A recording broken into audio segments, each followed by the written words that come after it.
is an adapted version of the first part of a paper that I wrote last year called Making Sense of Religion in Education in Northern Ireland. That paper is available. There's a note, I think, in your pack that if you want copies, you can contact the Interfaith Forum.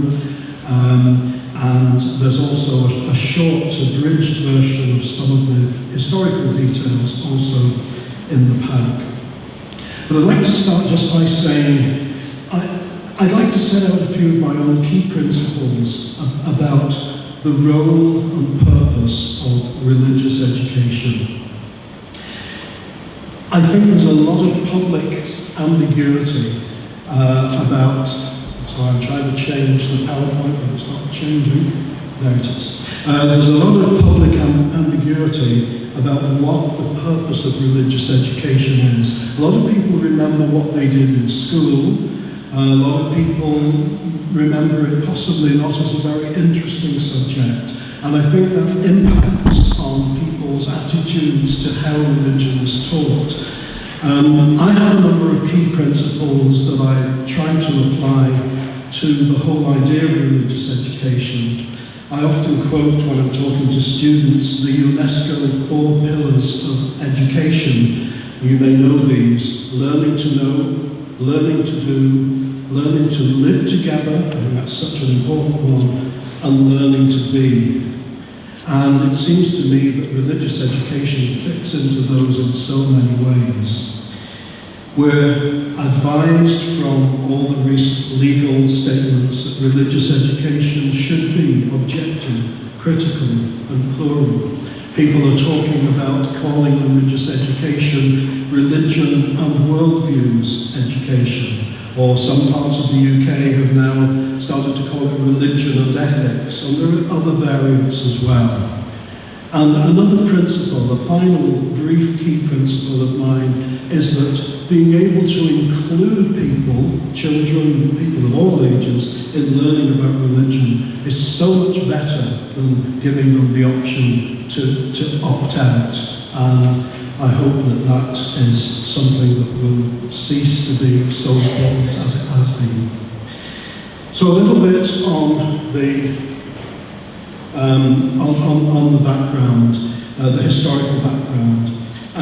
You're probably well aware, many of you will be aware of some of these details, but the national school system that was established in the 1830s was meant to include all religious denominations in sharing schools.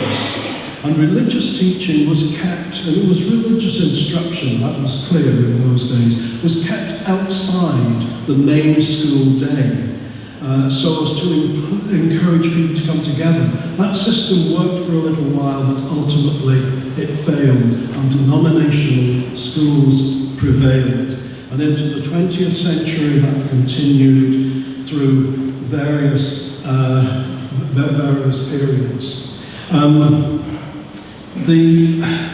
1923, the 1923 Education Act planned for, again, mixed schools for everyone. This failed due to pressure from the churches, and the denominational system prevailed basically as it is today. The key act is the 1947 Education Act, which really set religious education into the format that it is now, still nearly 80 years later. And that is that there should be religious instruction, as it was called then, and daily collective worship, that it should be according to the Holy Scriptures. The Act was modelled on the English model of 1944, but that clause about according to the Holy Scriptures was not in the English model. That inspection of RE, or RI as it was, should be by the churches, and that there should be opt-out clauses for parents, and also for teachers, but only teachers in controlled schools, an opt-out clause too. That was very controversial, and the churches did not like that at all at the time. There have been very limited changes to RE legislation over the years.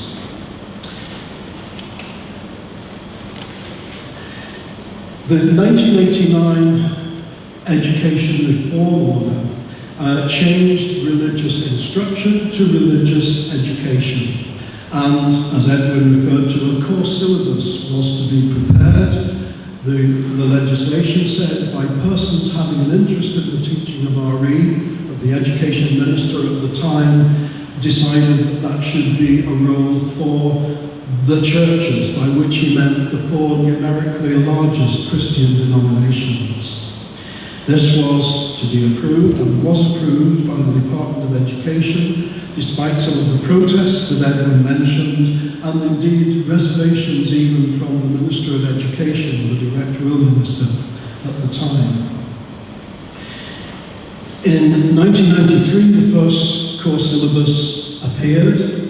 It was very clearly a Christian syllabus. I was actually part of that first working group, and when we had our first meeting, it was made clear that this was to be a Christian syllabus, and I was the only person to put my hand up and say, surely it should be broader than that, but I was a lone voice. The 2007 revision of the course syllabus was a relatively minor revision, and there was to be limited inclusion of world faiths, but only for pupils aged 11 to 14. And in the documentation, it suggests that schools needn't give too much time or concern to including world faiths. The Equality Impact Assessment at the time established as a mitigation for the way that the syllabus continued to be churches-led, an RE advisory committee. There are some members of that committee here tonight over the years. It was closed down in 2019 because one of the churches felt that it was no longer necessary, though many of us felt that it was very necessary. And that group, I think, did provide a much more inclusive approach in some of the non-statutory guidance and resources that were prepared. But what of the quality of religious education in schools?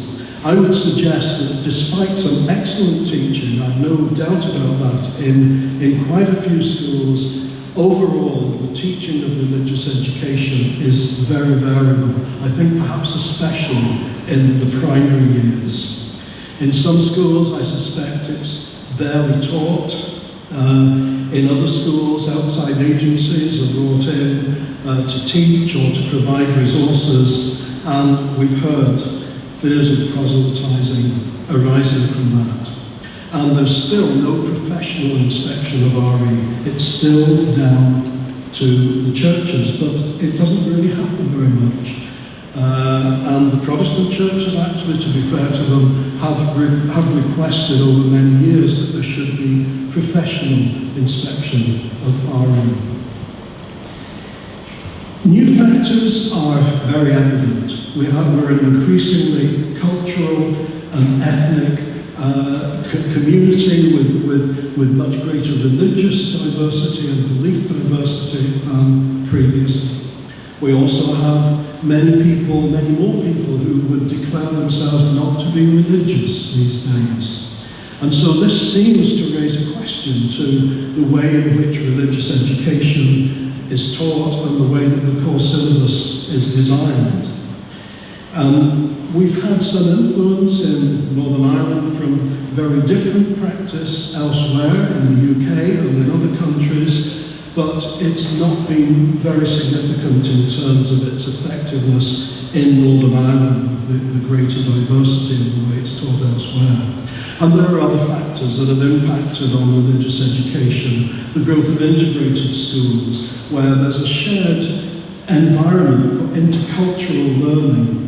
The parental concerns, especially noted through the Colton case and then the Supreme Court judgment, the independent review of education also referred and urged a change in the way religious education is taught. And curriculum review, of course, was underway before the Supreme Court judgment, and the Supreme Court judgment has led to the very recent, earlier this month, proposals from the Minister of Education. So, where may we go in the future? There is now, I think, a possibility of change. We're told that there will be a new core syllabus by 2027. It seems hurried, but that process is already underway.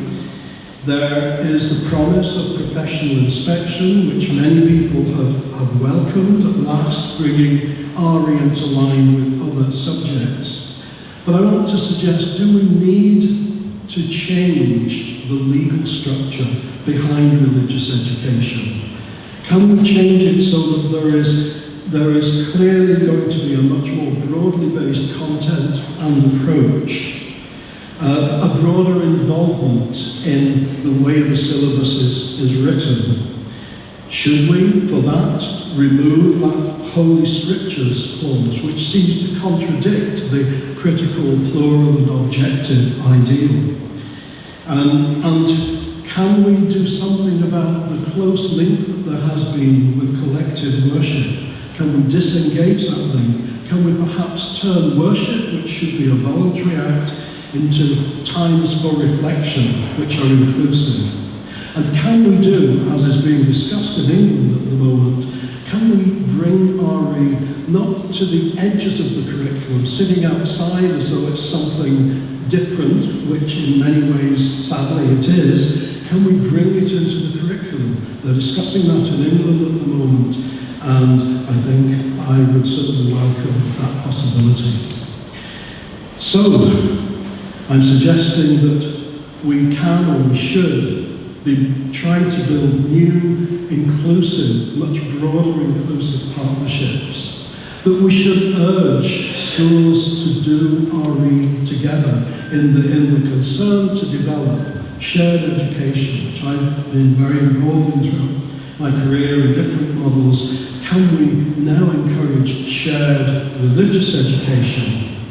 And if so, I think there's potential for a richly diverse subject and an opportunity for renewal of the subject.